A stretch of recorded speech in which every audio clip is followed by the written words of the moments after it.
Assalamualaikum warahmatullahi wabarakatuh. Perkenalkan, nama saya Erza Zabela, NIM 403 dari kelas Psikologi H 2019. Di sini saya akan menjelaskan mengenai paraphilia disorder untuk memenuhi mata kuliah Psikologi Abnormal. Definisi paraphilia. Kata paraphilia diambil dari bahasa Yunani, yaitu para yang berarti menyimpang dari dan philos yang berarti mencintai. Khususnya sejak tahun 2015 dalam buku Panduan Diagnostik dan Statistik Gangguan Mental edisi kelima DSM-5, paraphilia hanya dinyatakan sebagai minat atau ketertarikan objek seksual yang tidak lazim.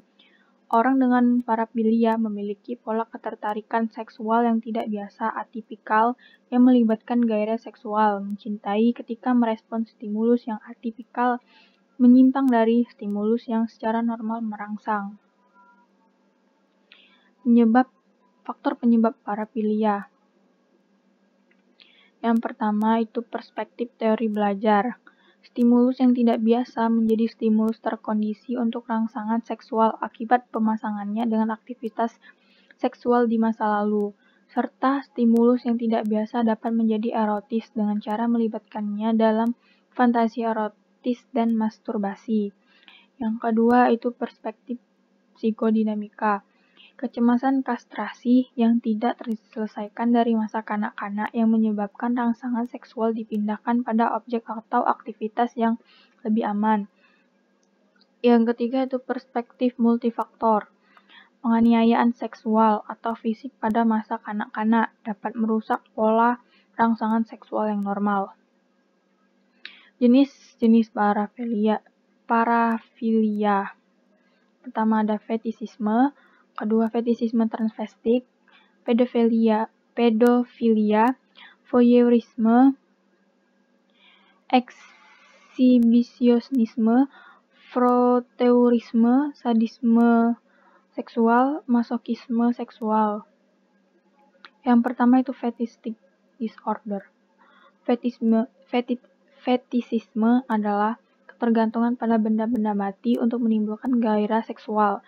Benda-benda yang umumnya digunakan untuk menimbulkan gairah seksual bagi para fetis seperti sepatu, stocking transparan, benda-benda dari karet, jas hujan, sarung tangan, perlengkapan toilet, pakaian dari bulu, dan terutama celana dalam. Fetisis seringkali mengidap jenis paraphilia lain seperti pedofilia, sadisme, dan masokisme. Kriteria fetistic disorder. Yang pertama itu berulang intens dan terjadi dalam kurun waktu setidaknya 6 bulan. Fantasi, dorongan, atau perilaku yang menimbulkan gairah seksual berkaitan dengan penggunaan benda-benda mati. Kedua, menyebabkan distres dalam fungsi sosial atau pekerjaan. Ketiga, benda-benda yang menimbulkan gairah seksual tidak terbatas pada bagian pakaian perempuan yang dikenakannya sebagai lawan jenis atau alat-alat yang dirancang untuk menstimulasi alat kelamin secara fisik seperti vibrator. Yang kedua, transvestic fetistic disorder. Apabila seorang laki-laki mengalami gairah seksual dengan memakai pakaian perempuan meskipun ia tetap merasa sebagai lelaki, maka kondisi ini disebut sebagai fetisisme transvestik atau transvestisme. Para transvestik adalah heteroseksual, selalu laki-laki, dan secara umum hanya memakai pakaian lawan jenis secara episodik, bukan secara rutin. Mereka cenderung berpenampilan, berperilaku, dan memiliki minat seksual maskulin. Kriteria fetisisme transvestik yaitu berulang, intens, dan terjadi selama periode setidaknya 6 bulan pada laki-laki heteroseksual. Fantasi, dorongan, atau perilaku yang menimbulkan gairah seksual yang berkaitan dengan memakai pakaian lawan jenis. Menyebabkan distres atau hendaya yang jelas dalam fungsi sosial atau pekerjaan. Dapat berhubungan dengan disforia gender dalam kadar tertentu, merasa tidak nyaman dengan identitas gendernya. Yang ketiga itu pedophilic disorder. Pedofil adalah orang dewasa yang mendapatkan kepuasan seksual melalui kontak fisik dan seringkali seksual dengan anak-anak prapubertas yang tidak memiliki hubungan darah dengan mereka. Pelakunya minimal berusia 16 tahun dan minimal berusia 5 tahun, lebih tua dari si anak. Gangguan ini seringkali komorbid dengan gangguan mood dan ansietas, penyalahgunaan zat dan tipe parafilia lainnya. Pedofil bisa heteroseksual atau homoseksual. Kriteria pedofilia yaitu berulang, intens, dan terjadi selama periode minimal 6 bulan, fantasi, dorongan, perilaku yang menimbulkan gairah seksual yang berkaitan dengan melakukan kontak seksual dengan seorang anak prapubertas. Orang yang bersangkutan bertindak berdasarkan dorongan tersebut, atau dorongan dan fantasi tersebut menyebabkan orang yang bersangkutan mengalami distres atau masalah interpersonal. Orang yang bersangkutan minimal berusia 16 tahun dan 5 tahun, lebih tua dari anak yang menjadi korbannya. Voyeuristic disorder. Voyeurisme adalah kondisi di mana seorang memiliki preferensi tinggi untuk mendapatkan kepuasan seksual dan melihat orang lain yang sedang tanpa busana atau sedang melakukan hubungan seksual.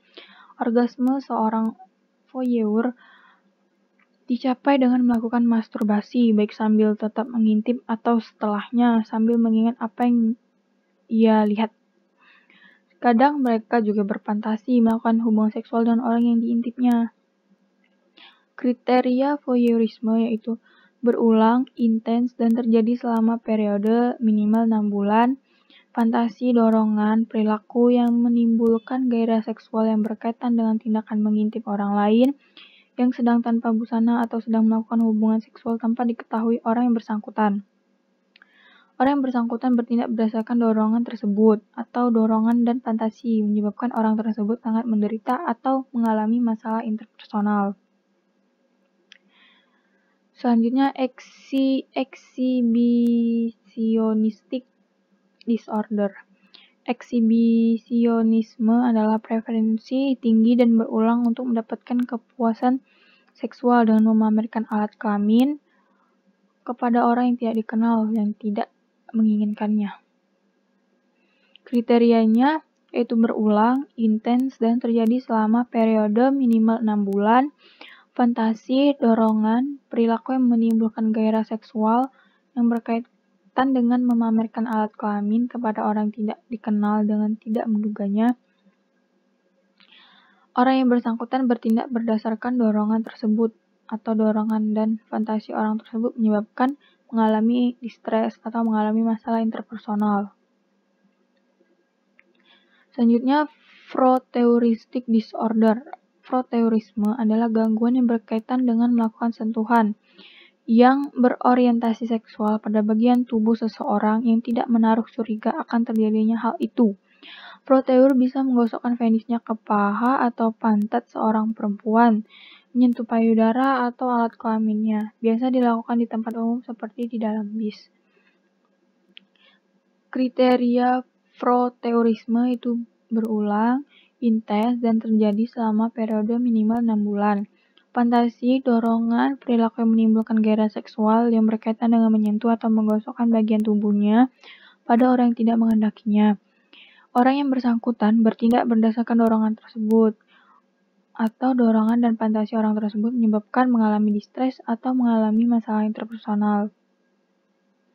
Selanjutnya, sexual sadism disorder. Sadisme seksual adalah preferensi kuat untuk mendapatkan atau meningkatkan kepuasan seksual dengan menimbulkan rasa sakit atau penderitaan psikologis, seperti dipermalukan pada orang lain.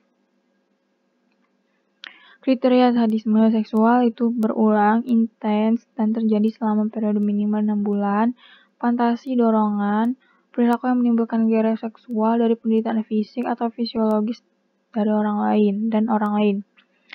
Mengalami distres bagi orang yang bersangkutan atau mengalami hendaknya dalam fungsi sosial atau pekerjaan. Yang terakhir itu sexual masochism disorder. Masochisme adalah preferensi kuat untuk mendapatkan atau meningkatkan kepuasan seksual dengan menjadikan diri sendiri sebagai subjek rasa sakit atau kondisi dipermalukan. Kriterianya itu berulang, intens, dan terjadi selama periode minimal 6 bulan. Fantasi, dorongan, perilaku yang menimbulkan gairah seksual yang berkaitan dengan tindakan, bukan fantasi, yang dilakukan oleh orang lain untuk mempermalukan atau memukul dirinya. Mengalami distres bagi orang yang bersangkutan, atau mengalami handaya dalam fungsi sosial atau pekerjaan.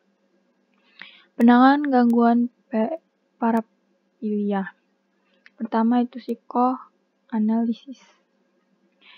Untuk membawa konflik seksual masa kecil, biasanya sifat oedipal ke dalam kesadaran sehingga mereka bisa ditangani dengan mempertimbangkan kepribadian individu dewasa.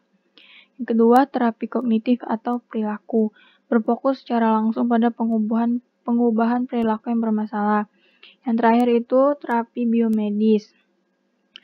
Obat antiandrogen akan mengurangi kadar testosteron dalam aliran darah sehingga dapat mengurangi dorongan dan desakan seksual, termasuk dorongan untuk melakukan pelecehan seksual dan fantasi. Sekian penjelasan dari saya. Terima kasih sudah mendengarkan. Wassalamualaikum warahmatullahi wabarakatuh.